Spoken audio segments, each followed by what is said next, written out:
Politics में क्या है अवध ओझा? क्या रह रहा था ऐसा? बहुत दिन से हम देख रहे थे, एक बेताबी थी, चुनाव में लड़ना है।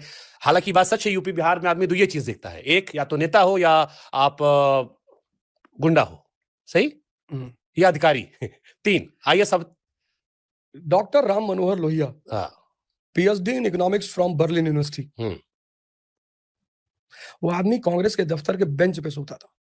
1950 की जो हमारी संसद थी, 51 की, उस संसद की सबसे बड़ी खास बात यह थी कि वहां जितने भी नेता थे, मेजॉरिटी को ना तो पहचान की जरूरत थी और ना पैसे की जरूरत थी।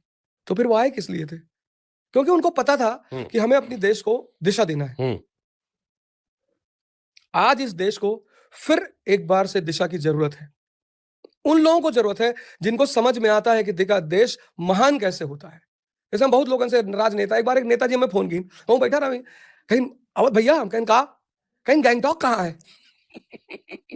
प्रदेश के कैबिनेट मंत्री पूछा था गैंगटॉक कहाँ है? हम थोड़ा सा तफरी मारे, हम कहें ब्राजील के नीचे वही रहे, हम कहें हाँ। फिर रात में फोन की, 10-15 फोन की, हम नहीं उठाए। फिर सुबह उठाए, कहीं बदतमीजी क्यों ना हमारे साथ है। अरे हम कहें, हमें ही बात पर हंसी आवत रही कि आप कैबिनेट स्तर के मंत्री हो। हम पढ़े हैं कि जापान कैसे महान बना। 1853 में जो देश गुलाम हुआ, वो 1910 में वर्ल्ड पावर बन गया, क्योंकि उसको समझ में आता था E=E का फॉर्मूला। सोनी, टोयोटा, सब जापान की तो कंपनियां हैं। साउथ कोरिया क्यों महान बना? Samsung, Hyundai. चाइना क्यों महान है? One plus. अमेरिका क्यों महान है? Apple, Ford. मुझे पता है कि जिस भी देश को कैपिटलिज्म और इंडस्ट्रियल रेवोल्यूशन समझ में नहीं आएगा, और इन दोनों के साथ साथ एजुकेशन नहीं समझ में आएगी, education based on humanism and rationalism, वो चतुर्लिंगम वाली नहीं, रैंचो वाली। हमको स्पष्ट है एकदम से कि जब तक ये देश एक रैंचो मॉडल के एजुकेशन को विकसित नहीं करेगा, रैंचो मॉडल, एक ऐसा मॉडल जिसमें लड़का सवाल करता हो अपने टीचरों से।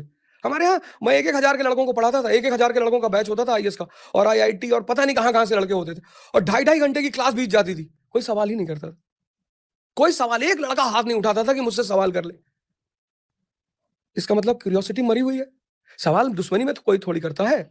मैंने कितने लड़कों से पूछा कि बताओ भारत देश क्यों बना? रेयरिटी ऑफ रेयर में कोई जवाब दे पाया कि यार भारत देश क्यों बना।